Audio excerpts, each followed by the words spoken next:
String Theory, credited to Tesla, narrated by Otis Jiry.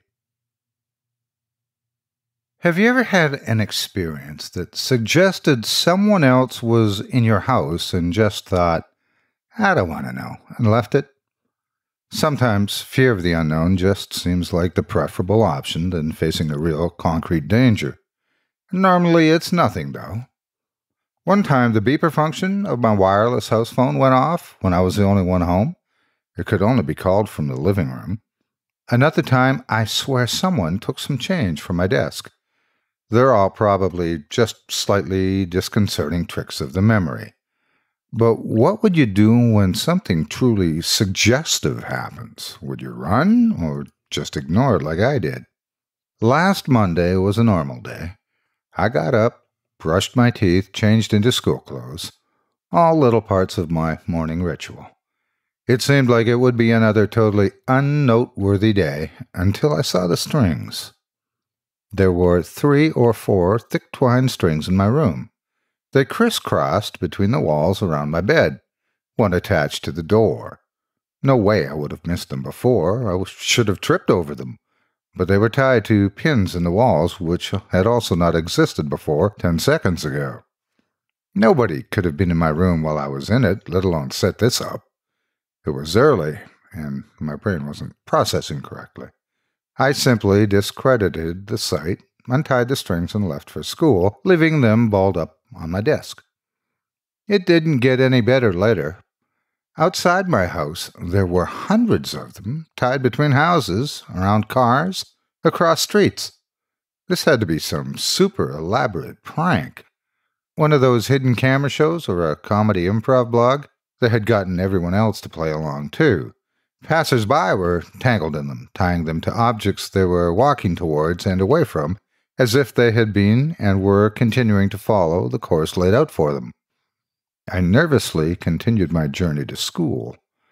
On the bus, everyone except me was tied to the door. At school, groups of friends were tied to each other. Teachers were tied to their desks and boards. Oddly enough, at this point, all I could wonder was, why had I been left out? My friend, Lucy, sat behind me in first period. She simply plonked her bag down on my lap and rested her chin on her hand, looking right past me to the window outside. Hey, Lucy. No response. Come on, I didn't expect you to be in on this, too. She sighed and started taking books from her bag. All the books were tied to her hands. I grinned and yanked one of the strings off a book.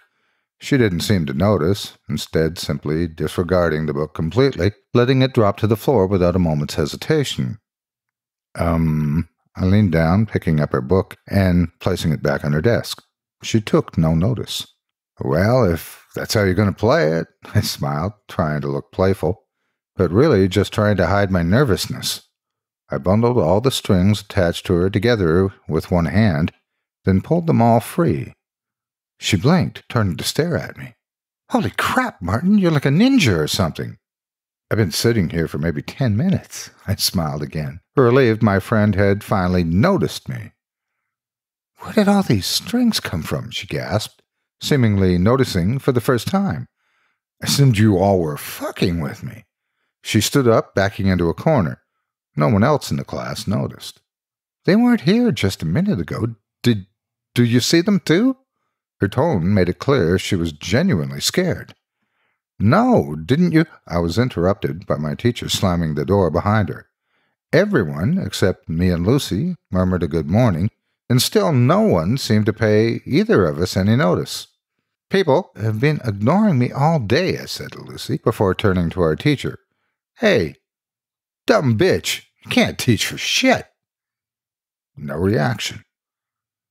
I'm getting away from all this shit. Lucy pulled a few strings aside and left the class.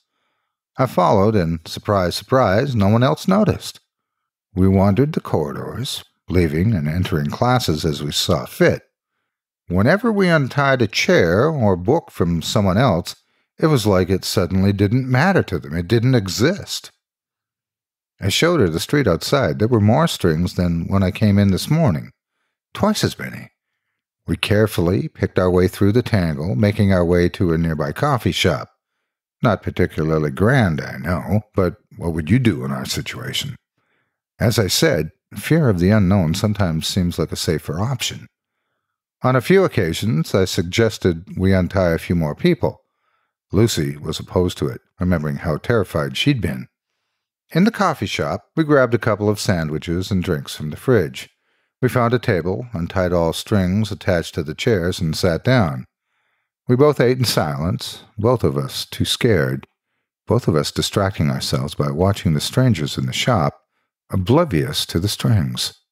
After 20 minutes, Lucy spoke up. "Now she's going to take that sandwich," she said, pointing at a woman across the shop.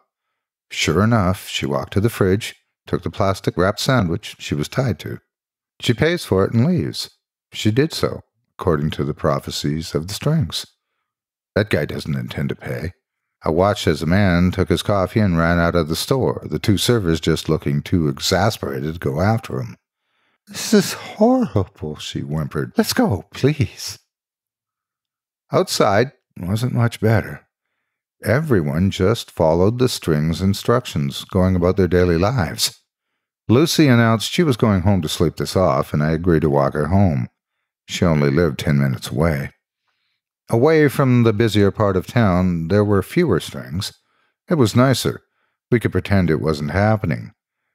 When we turned onto Lucy's street, she stopped, her mouth falling open.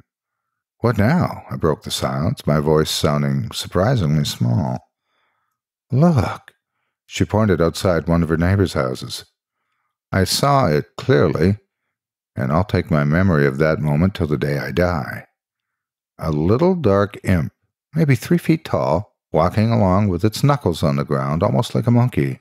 It had 2 bulbous yellow eyes, taking up about half of its face, and no mouth or any other facial features. It was holding a hammer and a ball of twine, which it was letting out behind it. It walked quickly and quietly from the front door of the house to the mailbox. It stopped, hammered a nail into the side of the box, and tied its string around it. It turned to face us and stopped when it spotted us. My bottom fell out even further than it already had been, but it just stared with a look of surprise and curiosity. You could almost say it was the more frightened one. Suddenly, it beckoned to us with its tiny hand. I looked at Lucy. She hadn't moved. I looked back at the imp, which stared at me. I halved the distance between us, and then halved it again. This wasn't fear of the unknown anymore. It was fear of this little guy. Didn't seem like anything to be scared of.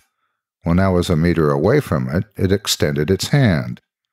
Hi," I shook it.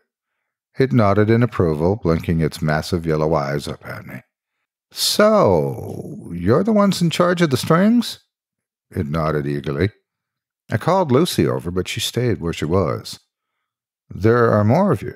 Another nod. I wanted to ask it so many questions about what it was and where it came from, but it seemed for now I was stuck with only yes or no questions. "Do we even have free will?" It just looked at me, almost sadly. I immediately felt sick to my stomach and couldn't bear looking at this little monster anymore. I grabbed Lucy, who had been listening to our exchange, and now sat on the curb with her head in her hands. "Come on." We entered the house and I made her a cup of tea. When I found her in the living room, she had untied her dog and was curled up with it, crying. I set the tea down and sat beside her. "I'm so scared," she whispered after a good 10 minutes of sobbing. I didn't answer. I couldn't. "I'm going to sleep," she mumbled suddenly, and was under within a minute. Sleep was starting to sound pretty good all of a sudden. My eyelids suddenly felt like they were being weighed down. I collapsed to the rug, and the last thing I heard before I fell asleep was the scurrying of several sets of little feet nearby. I felt much better the next day, as if the whole affair had been a dream. I'd probably have believed that if I hadn't been awoken by Lucy's mother that morning, wondering what I was doing sleeping over without permission or something. Over breakfast, Lucy asked me why I looked so pale and nervous. I turned to her and smiled, mumbling something to her about feeling sick. But the truth was, I was scared because I couldn't see any strings, and was wondering whether my actions were truly my own.